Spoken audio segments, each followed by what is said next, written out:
everyone, welcome back.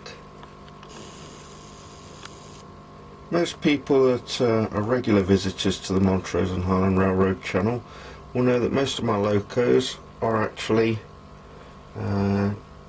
seen in modern day North American railroads. So you might be surprised to find this little NW2 in service on the layout at the moment. What's the story behind this in a fallen flag livery? I'll give you more information about this at the end of the video. This video really is just another update on scenery work that I've done on the layout. This is the cow pasture which I've been working on in the last couple of videos. It's got trees now, bushes, the fencing is all finished along here, and the cows are in the meadow now. I've also moved along a little bit from there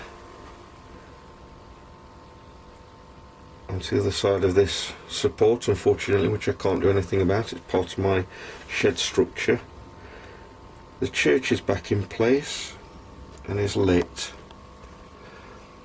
I made this cliff face in a little bit of a different way to how I did the original one. You may recall that this one was done with scrunched up newspaper. This one I wanted a more flat surface on the lead up to the tunnel mouth, and I've actually used old Lego bricks and a piece of wood or cardboard, I don't remember which, so to have a cavity underneath the church. The reason for that being, I've actually glued it down, I forgot about that. The light in there, there's a cavity behind there with all the wiring for the lights.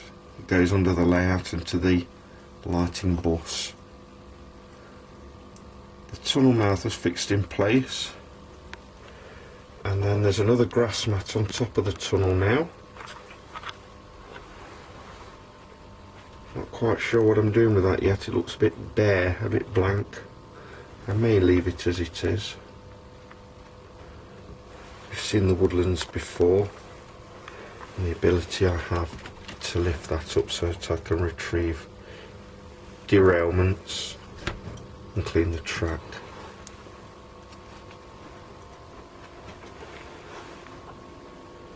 Also, I've finally got a sanding tower on my layout. Locos were running without sand for a long time on my layout. I enjoyed building this. I don't do too many wooden kits, but this little hut, the drying house, is actually made of wood. The sanding tower was a white metal kit. And then my friend Dennis sent me this old sand hopper. It had Rapido couplers on it originally. I removed the trucks, and I don't know if you can see on there, but you can see the faded markings of the Pennsylvania Railroad, which I thought was quite neat, so I've left that in place. On the old Cardinal Road, the Union Pacific stabling point, I've installed a locomotive maintenance shed and washers. The shed's probably going to stay, but I don't know about the washers at the moment.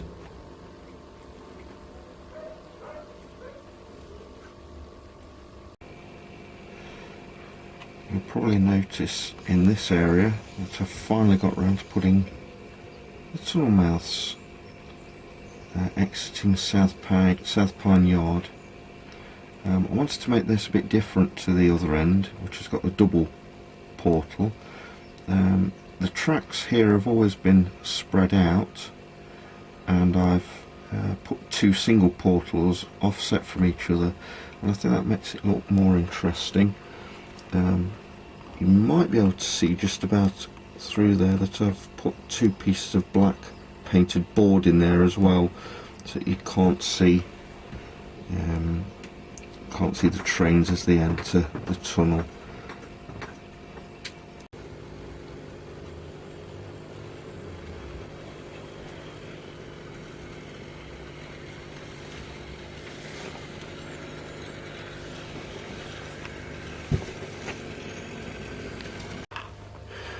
Over here I've started doing some scenery work around the Independence Hill Cement Works.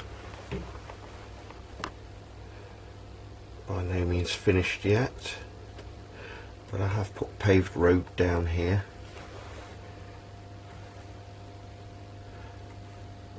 As I say, it's by no means finished yet, and I'm not really sure how it's going to turn out yet, to be honest. I mentioned earlier about using Lego blocks and scenery. You may have seen this at some point. The advantage of using Lego bricks is that each corner is 90 degrees square, and although this little building has bowed a little bit in the middle there, the buildings generally do tend to stay in shape.